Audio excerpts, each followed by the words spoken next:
So yesterday we got a bunch of news when it comes to Warzone, Warzone 2, the future of Warzone, and what the general direction is going forward. A bunch of content creators and people, influencers, were in a call with the devs. I was not invited, sadly, but I digress. We could still take a lot of information from this, and I know like the biggest thing that a lot of people are wondering is, since that console players make up the biggest majority of Warzone, what about console FOV? And unfortunately, guys, if you own a PS4 or an Xbox One original, you will not be getting a console FOV. And unfortunately, you won't be getting it when it comes to PS5 and the Xbox Series, I can't remember, X or whatever it's called, but which is really unfortunate. And the reasoning was that they didn't want to have a skill gap on console where PS5 players and Xbox current gen consoles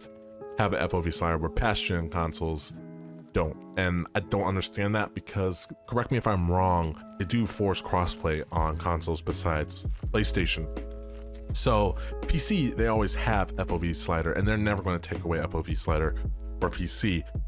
I don't understand what the reasoning is behind this, because if PS5 and Xbox player, if the current gen hardware can support a FOV slider, then why are you intentionally nerfing them? Because they have the better hardware. Let the people that have the better hardware, you know, be able to benefit from the extra hardware, when console players that have a PS4, Xbox One, I'm sorry guys, those are old gen consoles, those are super outdated. Like, I don't understand the reasoning behind this, so I don't know anything about that. But there also was some other things that a lot of people didn't talk about in the call, which was aim assist nerf. Now, the aim assist nerf is not coming in season 2, but they are nerfing the effect of stuns. So stuns are going to be more powerful now. And if you guys didn't know, you got extra aim assists when you were stunned, which is absolutely ridiculous. I don't know why that is a thing, but whatever, man. Whoever thought of that, I don't know what the scaling was or what the rhyme or reasoning behind that was. You beat me. I have no clue. And Charlie Intel tweeted out something that was very, very interesting. The devs also said attempting to balance between high skill and low skill players isn't easy, and that we can't afford to nerf low skill players. The ability just to please high skill players. It is a complicated balance to get it right for everyone. I don't understand the devs' reasoning behind this, because guess what? You have skill-based matchmaking. So if low skill players are in a low skill bracket, then why are you worried about that per se? Like, there's no reason to have a higher skill gap and reward the players that have been playing your game for a very long time. You want to make it a balance for everyone, but you have skill-based matchmaking implemented just for that reason. That doesn't make any sense, because my lobbies, they are sweaty, boys. They are sweaty, and guess what? Everything that goes on in those lobbies, it caters to one playstyle only, and that pretty much is just controller. I don't understand why they are so adamant about keeping low skill players when they have skill-based matchmaking to do that for them. I just don't understand that, unless they are talking about getting rid of skill-based matchmaking, which segues into our next point. They are talking about adding input-based matchmaking. Thank you. Having the option to add input-based matchmaking. That will be something very huge, something very awesome, especially for people who play on mouse and keyboard and they don't want to deal with aim assist, or vice versa. People on console that don't want to play against PC players.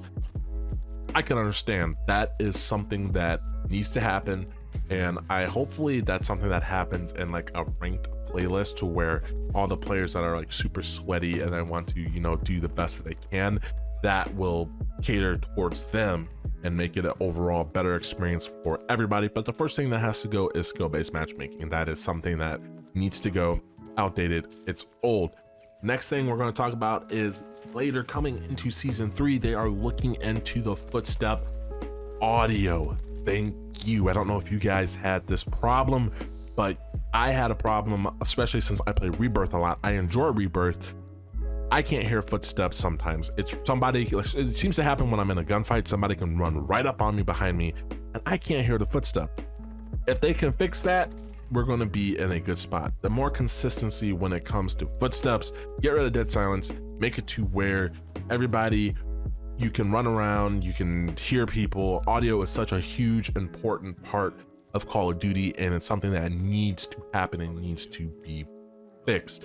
Now, they also said that Warzone 2 is officially confirmed. We all knew that, and MW 2023 or 2022, this year's MW or Modern Warfare 2, if you want to call it. We all know the name, it hasn't been confirmed yet, but that is supposed to be built on a new engine. They say this time and time again, but it's just a heavily modified Quake engine. But this time, Warzone 2 will be implemented across all Call of Duties and thought about in the future, so that all the engines from each Call of Duty is going to be on the same engine type, the new architecture, everything. That is awesome.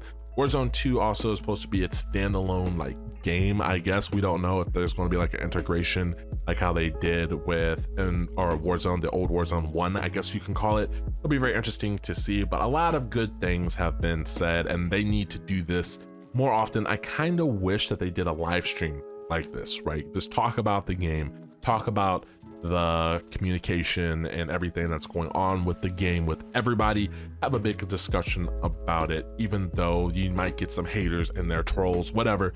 It's a good thing to have, and it's a good thing. Communication is key. I will always say that communication is key. Why don't we have this? Why is this like this?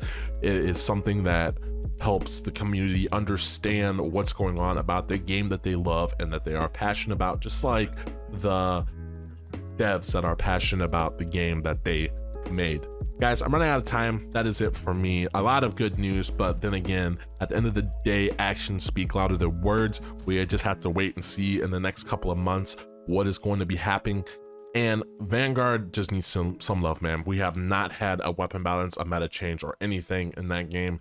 Something needs to happen with that, because you pay $60 for it. It is the premium title, and sadly, it's just getting shunned to the side. As always, guys, remember to stay blessed and stay humble, and I'll catch you in another video. Peace.